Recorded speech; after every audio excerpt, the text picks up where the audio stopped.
अत्यंत महत्त्वाचा विषय. आपल्या बालपणात शाळेमध्ये पुस्तके शिकविल्या जायची, पण आता तीच पुस्तके विकल्या जात आहे. पूर्वी शाळेमध्ये आपले चारित्र्य घडविल्या जायचे, पण आता शाळेचा गणवेश विकल्या जातो. पूर्वी शाळेमध्ये जीवनाला नवीन दिशा देत होते, पण आता शाळेचे शूज, टाई, सॉक्स, बेल्ट विकल्या जातात. लवकरच शाळेचे नवीन सत्र सुरू होत आहे.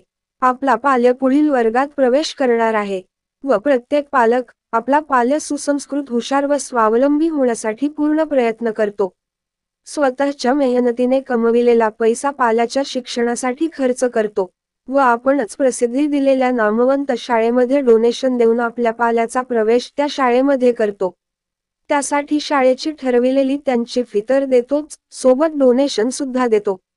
पण यात शाळा आपल्या मजबुरीचा फायदा घेऊन इतर व्यवसाय करतात. शाळेतून पुस्तकांची विक्री करतात, नोटबुक्स व रजिस्टर विकतात, तसेच शाळेचा गणवेश विकतात व एकाच विशिष्ट दुकानातून घेण्यास आपल्याला भाग पाडतात.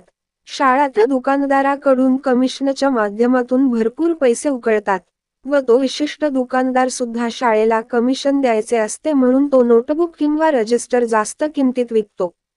नफेखोरीच्या उद्देशाने मुख्याध्यापक किंवा संस्थापक दरवर्षी नवीन खाजगी कंपन्यांची पुस्तके लावतात. पैसे कमविण्याच्या नादात मुख्याध्यापक व संस्थापक दरवर्षी पुस्तके बदलतात. त्यामुळे विद्यार्थी त्यांना शासनाचा अभ्यासक्रम बदललेला नसताना सुद्धा नवीन पुस्तके बळजबरीने विकत घ्यावे लागतात. ते सुद्धा शाळेने ठरविलेल्या विशिष्ट दुकानातून साहित्य घ्यावे लागते. तरी पालकांनी या बाबतीत जागरूक होऊन शाळेतून साहित्य खरेदी करण्यास किंवा शाळेने ठरवून दिलेल्या विशिष्ट दुकानातून खरेदी करण्यास विरोध करावा. शाळा हे विद्येचे माहेरघर असायला पाहिजे, पण आता पूर्णतः शाळा बाजारीकरण व व्यावसायिकतेकडे वळण घेत आहे. शासनाच्या कायद्यानुसार शाळेतून किंवा शाळेच्या परिसरातून कुठलीही पुस्तके किंवा साहित्य विकणे हा कायद्याने गुन्हा आहे. आपण आता जागरूक नाही झालो तर आपण आपल्या पाल्यास उज्ज्वल भविष्य देऊ शकणार नाही. कारंजामध्ये एक शाळा सोडली तर सर्व शाळा स्टेट बोर्ड मान्यता प्राप्त आहे. एकाही शाळेला CBSE ची मान्यता नाही.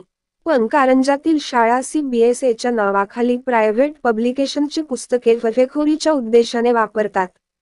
1ली ते 8वी पर्यंत CBSE पॅटर्नची महागडी पुस्तके वापरतात, तर वर्ग 9 व 10 साठी स्टेट बोर्डची पुस्तके वापरतात. कारंजा शहरात खाजगी व्यवस्थापनाच्या व अल्पसंख्याक शाळा त्यांच्या मर्जीप्रमाणे पटसंख्या घेत आहे. शासनाने शाळेला 30 किंवा 20 ही पटसंख्या निर्धारित केली आहे, परंतु एका वर्गात 150, 184, 250 व 325 विद्यार्थ्यांना प्रवेश दिला आहे.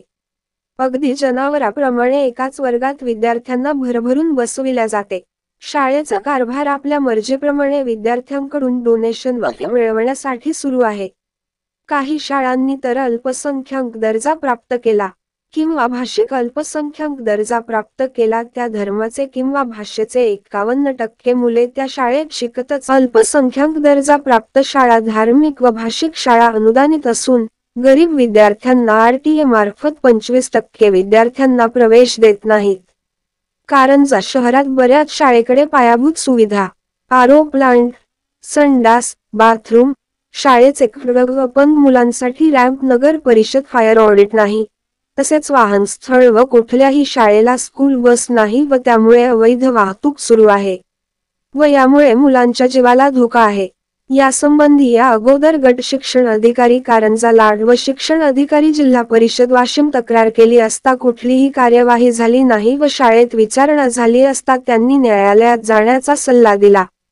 तरी मी न्याय मागण्यासाठी जनतेच्या दरबारात आली आहे. शहरातील सर्व पालकांना व विद्यार्थ्यांना माझी विनंती आहे की माझेकडून लिखाणात काही चुकले असल्यास मला क्षमा करावी, परंतु पालकांचा व विद्यार्थ्यांचा प्रशासनाकडून व शाळेकडून न्याय मिळवून देण्यासाठी मी प्रयत्न करीत आहे. पालकांच्या व विद्यार्थ्यांच्या काही सूचना असल्यास शिक्षण अधिकारी जिल्हा परिषद वाशिम व गट शिक्षण अधिकारी पंचायत समिती कारंजा व माझे ईमेल ID वर किंवा WhatsApp नंबरवर पाठवावे असे माझे आव्हान आहे. आपले सहकार्य लाभावे अशी अपेक्षा बाळगते. आपली विश्वासू सुनीता मेहसरे. Mobile number +7030792635.